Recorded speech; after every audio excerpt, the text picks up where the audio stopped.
漆黑的森林中，一群人正在焦急地寻找着一个女孩，而那个女孩正毫无知觉地躺在草丛里。10天前的外场村，高中女生小慧打扮得漂漂亮亮，走在乡间小路上，被周围的村民们调侃和议论。小慧心里憋了一肚子气，她非常讨厌这个连咖啡店都没有的贫穷乡下，发誓高中毕业后一定要离开这里，去大城市里当明星。这个村子里，他只在乎2样东西，一个是山顶上突然建起的巨大洋房，一个就是从大城市里搬来的帅哥同学夏野。小慧经常蹲在草丛里偷窥人家，梦想就是和夏野一起住进那栋洋房里。几天后，外场村发生了4起死亡事件。后藤先生因为中暑而死后，寺庙的少主是事情前来通知后藤的亲戚，却发现这里的一对老夫妻和隔壁大爷都去世了，于是报了警。初步检查结果发现，三重婆婆是自然死亡的，其他2个人由于尸体残缺且腐化严重，无法断定，可能是被附近的野狗吃了。这看上去只是一起普通的老人家中暑事件，但前来验尸的医生尾崎发现了不对，三重婆婆怎么看都是在那2个人之后死的，也就是说她在死前一直是个尸体一起度过的。上学路上，小辉纠结着想要明信片投递进邮筒，结果朋友小勋和他弟弟小昭突然出现，聊起了死亡事件。小辉完全不想听，一溜烟的跑远了，就正好遇上了等车的夏野。小辉害羞的走过去和夏野搭话，一如既往的被无视。小辉也知道夏野可能是讨厌他，而就在他自言自语的说真想离开这个村子的时候，夏野意外的回头看了他一眼。又是几天后的深夜，汽车餐馆的千草老板家突然遭到了车顶和喇叭的骚扰。山上那栋神秘的洋房在搬家，因为迷路而找他来问路。第2天，洋房搬来人的消息就传遍了村子。小慧看着那栋洋房，做起了被大户人家收养后遇到王子的白日梦，又碰到了前来遛狗的小勋，对方无情打碎他的幻想。他从附近的婆婆那里听来了小道消息，搬来这里洋房的是有女儿的一家3口，不过具体的他不感兴趣，就没仔细听。对方又是半夜搬来，又是奇怪的房子，怎么看都和这个村子格格不入。听完小勋的话，小慧气冲冲地朝山上的洋房走去。老土的村子，老土的村民，他稍微打扮一下就要取笑他，他最讨厌这个村子了。这时小慧突然感受到有道视线正在从洋房里看着自己，顿时高兴地走起了猫步。他就知道自己和其他人不一样，结果脚一扭摔倒了，而洋房的大门也应声而开，一个人影出现在了大门门口。晚上9点，小慧还没有回家。得知这个消息后，热心的村民纷纷出动帮忙寻找，最后在山里找到了面容呆滞的小慧。而自从小慧回到家之后，就一直不吃不喝的躺着。尾崎医生前来检查，小慧没有什么外伤，只是单纯的贫血，但小慧却一直说自己非常的困。晚上，小勋前来探望小慧，说起自己遛狗的时候见到了洋房的女主人，对方非常的漂亮。小慧得意的表示自己早就知道了，很明显在她出事之前见过那位女主人。小慧找回来的第3天清晨，尾崎医生收到了对方的死讯。女孩贫血3天后不治身亡，尾崎百思不得其解，连血液检查的结果都没有出来。为了查出小慧真正的死因，他提出进行解剖，但伤心欲绝的小慧父母并不同意，最终只得得出结论：小慧死于凌晨2点，死因是急性心力衰竭。小慧死亡的消息很快传开，这是个建造在森林之中的小村庄，只有仅仅1300的人口，靠着种植松树、制作翠塔坡为生。为了死者而生的树木将村子与世隔绝，村子就像是被死亡包裹着一样。今天是小慧的葬礼，夏野其实知道小慧在偷窥他，所以他一直都将房间的窗户紧紧关闭。小慧死后，他终于能将窗户打开了，但是心中却没有丝毫的轻松。在路上遇到了护士绿子小姐，夏野不喜欢别人叫她的名字，这是他爸爸给他起的之前的贵族的名字。夏野不喜欢这个村子，倒不是因为这里是乡下，而是受不了这里人互相监视和报告的气氛，一个消息瞬间就能传遍村子。夏野问起绿子，就不想离开村子吗？毕竟护士到哪里都能找到工作。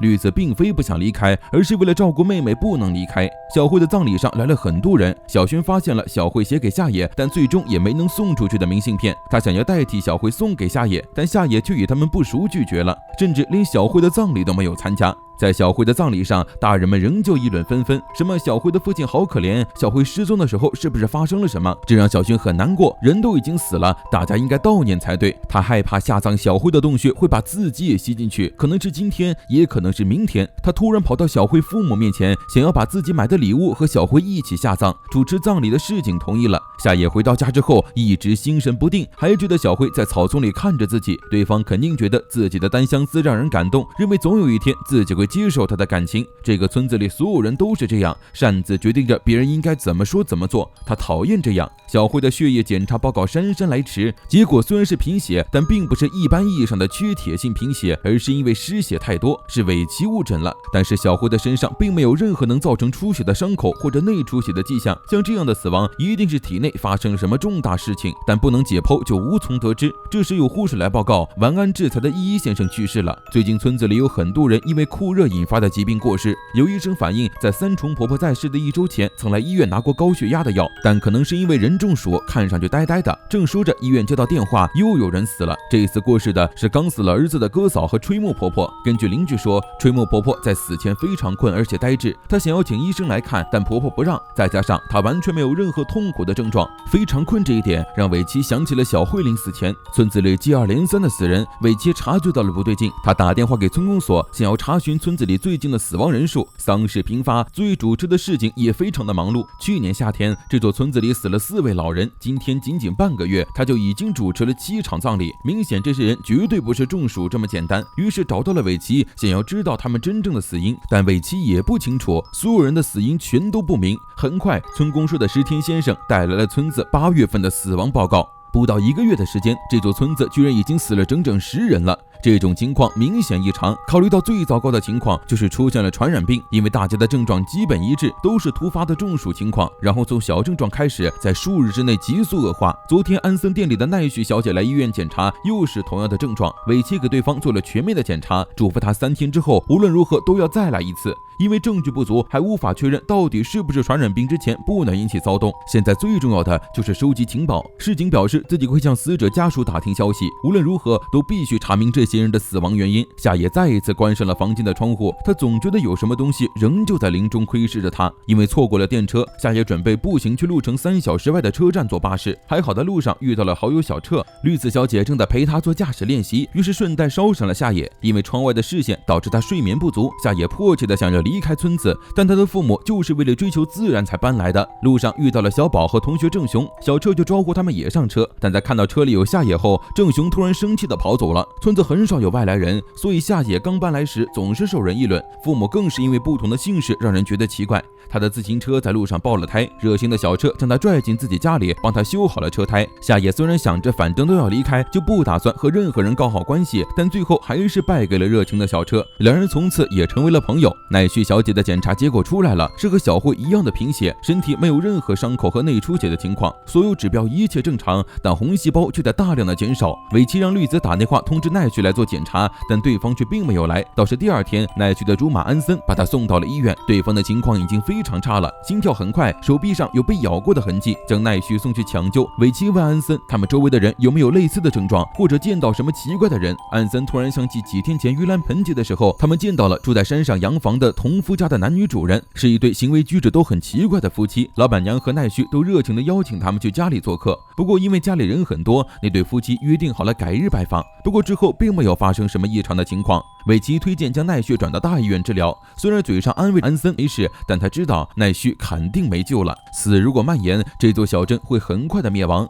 晚上的时候，市井在寺庙的门口遇到了一个小姑娘，对方是他的读者，从爸爸的书架上读完了他写的所有小说。因为读了室内采访专栏，他们一家找到了这座村子的地址并搬了过来。他很想知道写出那些被神所抛弃的故事的人究竟长什么样，于是就顺着寺庙的地址找来了。看到后有些失望，觉得市井意外的平凡，并没有想象中的绞尽而尾巴，但是有伤痕。市井急忙藏起了自己的手，女孩说自己叫沙子，告诉市井紧紧割腕是不会死的。之后沙子一蹦一跳的引入了黑暗之中。没几天后，市井主持了奈绪的葬礼，路过的郑雄看到之后兴奋地冲进了阿扯家，再加上小慧也死了，大家都很年轻，难道村里出了什么怪病吗？郑雄这个人有些怪，和家里人的关系也不好，小时候在得知嫂子和哥哥要结婚后，他就和嫂子闹掰了，单方面的认为嫂子一定会讨厌他。郑雄非常看不惯冷淡的夏野，一看夏野居居然在小彻家顿时开始阴阳起来，说他不肯接受小慧的衣物，肯定是性格有缺陷，要是让小慧知道了，肯定会从九泉之下爬出来恨死他。夏野神色冷淡的一顿怼，把郑雄气得想打架，最后还是被小彻劝回去了。夏野最近被那道奇怪的视线注视着，不敢睡觉，倒是在小彻的床上马上就睡着了。小彻无奈，但还是给夏野盖好了被子，出门买饮料。结果不巧，硬币掉在了贩卖机底下，还好路过的猫耳男陈吉用老头乐帮他捞了出来。对方也是新搬到洋房的人，阿彻热情地邀请他下次来家里玩。陈吉红着眼睛表示必定会去拜访。